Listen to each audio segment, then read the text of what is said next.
তুমিও পারবে, তুমিও জিতবে। হাল ছেড়ো না, লেগে থাকো, দেখিয়ে দাও যে তুমি পারো। এগুলোই হলো বর্তমান সময়ে সব ধরনের মোটিভেশনাল কথাবার্তা বা পাঠ্যপুস্তক প্রবন্ধের মূল কথা। যারাই অন্য কাউকে মোটিভেশন দিতে যায়, দিন শেষে এইসব কথাই হয়ে দাঁড়ায় তাদের বক্তব্যের সারমর্ম। এইসব মোটিভেশন আমাদের তরুণ প্রজন্মের ভেতর সত্যিকার কোনো স্পিরিট তো দিচ্ছেই না, বরং হতাশাই বাড়াচ্ছে। কারণ প্রচলিত মোটিভেশনাল কথাবার্তাগুলোতে দুটি মৌলিক ও গুরুতর সমস্যা আছে। একটা হচ্ছে সাফল্যের সংজ্ঞাটা এখানে কেবলই টাকার অঙ্কে নির্ধারণ করা হয়েছে, আর এই ভুল মানদণ্ডে সফল হওয়ার জন্য সবাইকে উস্কানি দেওয়া হচ্ছে, অসুস্থ প্রতিযোগিতায় নামানো হচ্ছে, অবাস্তব স্বপ্ন দেখানো হচ্ছে, যার ফলে বেশিরভাগ তরুণী একটা সময় গিয়ে হতাশায় নিমজ্জিত হচ্ছে। মোটিভেশনাল বই পড়ে, বক্তব্য শুনে কেউ কোনোদিন সফল হয়নি, আর হবেও না। বাস্তবতা হচ্ছে চাইলেই সবাই সফল হতে পারে না, চাইলেই সবাই জয়ী হতে পারে না। প্রচণ্ড আত্মবিশ্বাস, মন থেকে চাওয়া, লেগে থাকা, কঠোর পরিশ্রম, কেবল এগুলোই সাফল্যের একমাত্র নির্ণায়ক নয়। পরিশ্রম করলেই সবাই ধনী হয় না, লেগে থাকলেই সবাই টপে ওঠে না, লেখাপড়া করলেই সবাই ভালো চাকরি পায় না, আর রাজনীতি করলেই সবাই প্রেসিডেন্ট হয় না।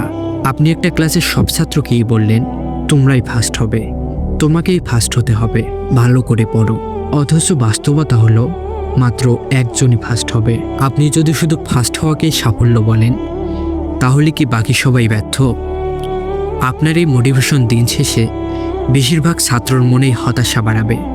ভালো চাকরি করা, ব্যবসা করে অনেক টাকা কামানো, কেবল এগুলোকেই এখন সফলতা হিসেবে তুলে আনা হচ্ছে। মার্ক জুকারবার্গ, বিল গেটস, এদেরকে এখন সাফল্যের আইকন হিসেবে তরুণ প্রজন্মের সামনে তুলে ধরা হচ্ছে। যে কোনোভাবেই হোক অগুন্তি টাকা উপার্জন করতে পারাটাই যেন সাফল্য। কিন্তু আসলে কি সবারই ধনী হওয়া সম্ভব? ব্যবসায় কি সবাই তরতর করে উপরে উঠতে পারে? সবাই কি উচ্চ বেতনের চাকরি পায়? তার মানে কি ওই গুটি কয়েকজন মানুষ ছাড়া বাকি সবাই অসফল, ব্যর্থ? ক্লাসের ফার্স্ট বয়টাই শুধু সফল, বাকিরা ব্যর্থ? এইসব ফালতু মোটিভেশন বন্ধ করা দরকার। এগুলো মোটেই মোটিভেশন নয়। সত্যিকার অর্থে এগুলো হলো চরম মাত্রার দীর্ঘমেয়াদী ডিমোটিভেশন। আসলে সফলতা কি? আমি বলবো ভালো মানুষ হওয়াটাই সাফল্য, সৎ মানুষ হওয়াটাই সাফল্য, বিনয়ী হওয়াটাই সাফল্য, ভালো ব্যবহার করতে জানাটাই সাফল্য, নিজের সীমা ও সামর্থ্যের মধ্যে সবচেয়ে ভালোটুকু করার পর ফলাফল যাই হোক সেটাই সাফল্য। সেটাকেই মেনে নেওয়া দরকার। কেরোসিনের অভাবে পড়তে না পারে ছেলেটা যদি কোনো মতে মেট্রিক পাস করে, সেটাই সাফল্য। অক্ষম বাবা মায়ের একমাত্র অবলম্বন ছেলেটা যখন রিক্সা চালিয়ে সংসারের জন্য উপার্জন করে, সেটাই সাফল্য।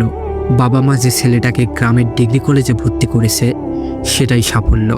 6 ডিজিটের salary, doctor, engineer, BCS, corporate, এসব হওয়াকেই যদি সাফল্যের মাপকাঠি ধরেন, তাহলে পৃথিবীর বেশিরভাগ মানুষকেই ব্যর্থ বলতে হয়। যে কৃষক বাবা তার ঘামের টাকায় ছেলেমেয়েকে পড়ালেখা করিয়েছেন, আপনার কি তাকে ব্যর্থ মনে হয়? কেন সাফল্যের এই অবাস্তব সংজ্ঞা ফেরি করে বেড়াচ্ছেন? কেন তরুণদের মিথ্যা স্বপ্ন দেখাচ্ছেন? একজন মানুষের জন্য ভালো মানুষ হওয়াটাই হলো সাফল্য। কেউ যদি সৎ থাকে, মানুষের সাথে ভালো ব্যবহার করে, মানুষের ক্ষতি না করে, পূর্ণ নিষ্ঠার সাথে তার নিজের সবটুকু দায়িত্ব পালন করে, আমার দৃষ্টিতে সেই সফল।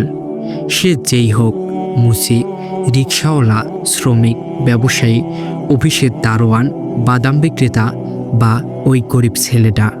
পরকালে পুরস্কৃত হওয়াটাই হলো একজন মানুষের জন্য সত্যিকার সফলতা।